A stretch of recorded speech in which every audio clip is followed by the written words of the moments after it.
Hey, what's up? Sergio from Guitar Sound here. And today, I want to make a video about something that I've been thinking about lately, which is not exactly how to create a certain sound, which is also a pretty good, if you see a tutorial of mine explaining you how to make a specific sound, it's good that you understand those and that you watch those, but I've been thinking of how could I explain to you guys who maybe are not so advanced into sound design, how could I explain to you what thought process and what framework I'm using and you should use in order to create a certain sound that you want in your head. Not a specific sound, but just any sound you want. And that's what I'm going to try to explain to you here. So I'm going to pull out Serum, which is my go-to synth, as you might know already, even though I also use other things, but mainly Serum. And what I'm gonna, oh my fucking god, I'm looking wide as fuck. That's fine though. But yeah, what I'm gonna try to do is to explain you the framework and the frame of mind that I'm using when I want to create a sound, any sound. So what I found is that I usually think of three characteristics in a sound, three specific characteristics in a sound. That is texture, color, and modulation or vocalization, if you will. These three things are not like a mathematical or scientific formula, but generally when I'm creating sound, I have those three concepts running around my head and I'm trying to make sense of each one of those three. So I'm going to try to explain to you what are those three things and what you can do in order to control those specific things. So the first one is texture, okay? Now, texture is basically, if I could explain to you, what I imagine is if I could stroke the sound with my hand, what would my hand feel like? So if it feels smooth, then it's gonna have a certain texture. If it feels bumpy, it's gonna have another different texture. If it feels very like spiky, it's gonna be a different texture.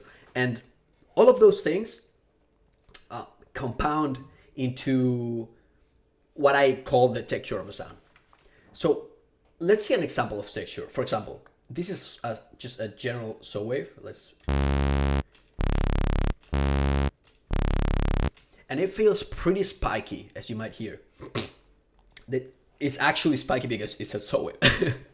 And the texture feels like it's going, like you can hear the wave going up and down in straight lines, right? But let's say we do this. Let's say we take FM and wait, is this? Yeah. Okay, suddenly, only by doing that, but by adding another wave, I haven't even done anything yet, by adding another wave, something is going on. In this case, I'm going to explain to you, but it's not really important for this specific video, but because both the sounds are playing at random phases, this means they're going to most of the time have different phases, the spikes are going to spread out. Rather than spread out, they're going to be more spikes per second, if you will. So it feels spiky in a smoother way because there are more little spikes instead of bigger separated spikes. But it's not important for this particular video. But as you can see, this is a different texture than this. Now, if we do FM, now that sounds like a smoother texture, right? Before it was more spiky, now it's more It's also a little spiky, but it's more turning into smooth, right? I know this is very abstract thinking, but I'm trying to get you into the right mindset, and now I'm gonna explain to you more like specific things about texture. So now that you've seen an example of changing the texture of a sound, I'm gonna tell you a few of the things that you can do. Now, there are almost infinite ways that you can change a sound, but I'm gonna tell you a few that come to my head right now. So FM is one, FM modulation. Adding noise, okay, really good one to change the texture. The wave shape, the original wave shape. So a saw wave is gonna sound different than a square wave, than a sine wave, than a triangle wave, and that other wave, like if you take a spectral alien, it's a different texture. This to me feels like a bumpy, like not spiky, but bumpy texture, right? That's one way that you can change it. With filters, if you low pass a sound, it's gonna turn smoother. You again, adding multiple voices, adding distortion is gonna turn it into a more harsh texture. And just many different effects can affect what I call texture. But I think you already get the idea.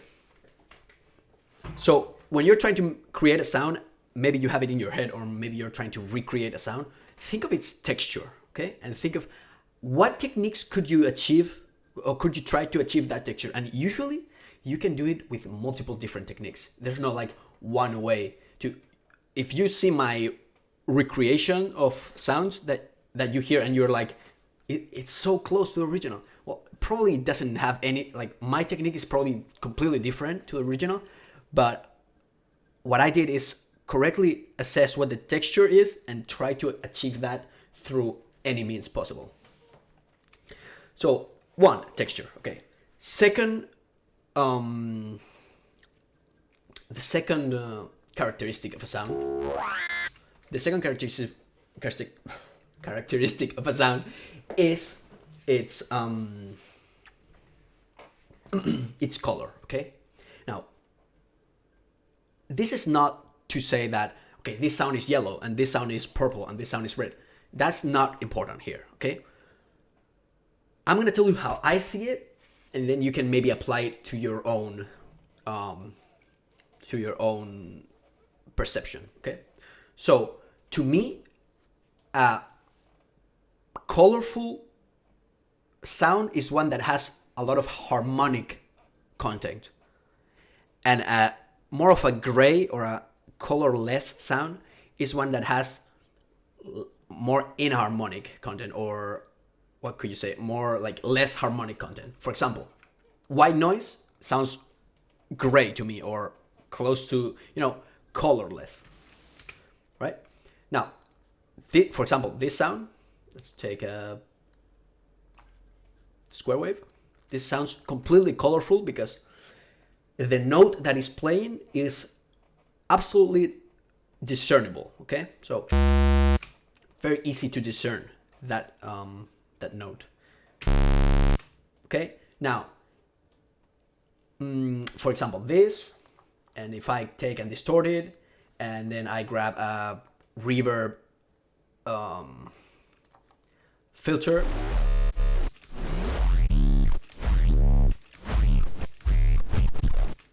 I don't know, like something like that sounds like shit, but I took color out because I'm adding more things that make it so that it's not so harmonic, the sound itself. It's not, it lacks a clear note. So that's what I define as color. And now, what I see as color as well is the deeper a sound is, or the more bassy, it's going to be a darker color. It doesn't matter which color, but it's just a darker color. And the more towards the high end goes, it's going to be a lighter color. And I think that's pretty much universal for everyone. So for example, how can we add or subtract color? Well, adding noise is going to subtract color, make it more gray. Now, this doesn't mean it's bad. Like, I'm not saying colorless sounds are bad. I'm just telling you how to think of sounds. Like, listen to sound. What's the color? What color am I listening to? Okay, so adding noise, adding like this very like harsh filters that destroy the sound, those take like the harmonics out of it. For example, what could phasers and flangers can change drastically the color because they can create new harmonics that sweep around the sound. But in my opinion, the most easy way to create harmonics is also FM does it. For example, this sound, let's take this out. That's a square wave now. Right now, this note is a dark note, let's say, right?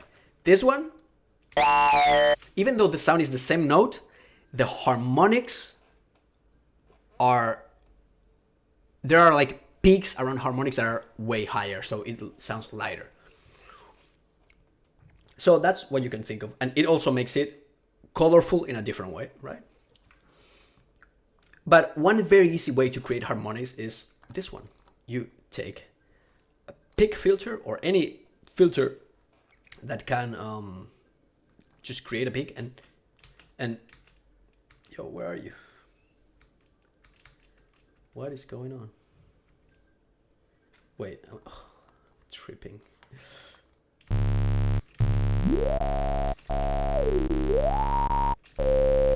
I'm changing the harmonics of the sound, basically. That's one way that you can create harmonics. And if you put a distortion after that, that is drastically different. That is very, very different. So listen to the color or harmonic content of the sound. Try to assess if it's a very harmonic or least harmonic, and try to pursue that through this technique. The filter one is a pretty good one, like using filters to bring out that harmonic. And also you can with color, I think, comes EQ. If something sounds brighter, then you probably need to EQ. Like if you want something to be brighter, you need to EQ the highs a little bit more. If you prefer it to be darker, maybe you need to filter or EQ so the lows are more present. So yeah, that's color.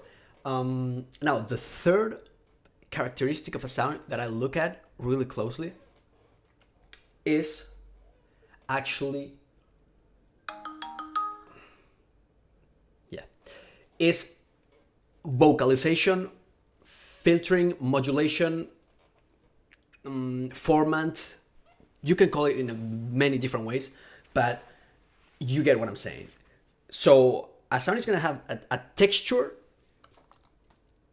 and it's gonna sound for a period of time, and during that period of time, the sound is gonna modulate into different vocals, let's say. This is very, like, you know that you can do this with LFOs, you can do this with macros that you automate later, but the gist of it is that you have to create harmonics that move. Not harmonics specifically, but just peaks that move, or notches. So, a very common one, the band pass.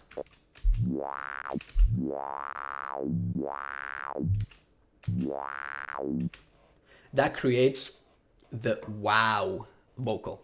So ways that you can create formants or vocalization or that type of thing. Filters. experiment with filters. Bandpass filters are very, very awesome. Phaser filters are pretty cool. You have the high peak filter is the yo filter. Just experiment with all of them, or just try them out. Filters are very good for creating that vocalization, modulation. What's gonna happen, by the way, what's gonna happen when you create modulation is that you're gonna lose strength usually in the sound that you can bring back with distortion, maybe. Right? So you kind of cut down the sound into a specific pocket, but then with distortion you are bringing everything out again. For example, another way that you can create modulation or formant in a sound with FM, that you can already hear that does wah just by moving the FM.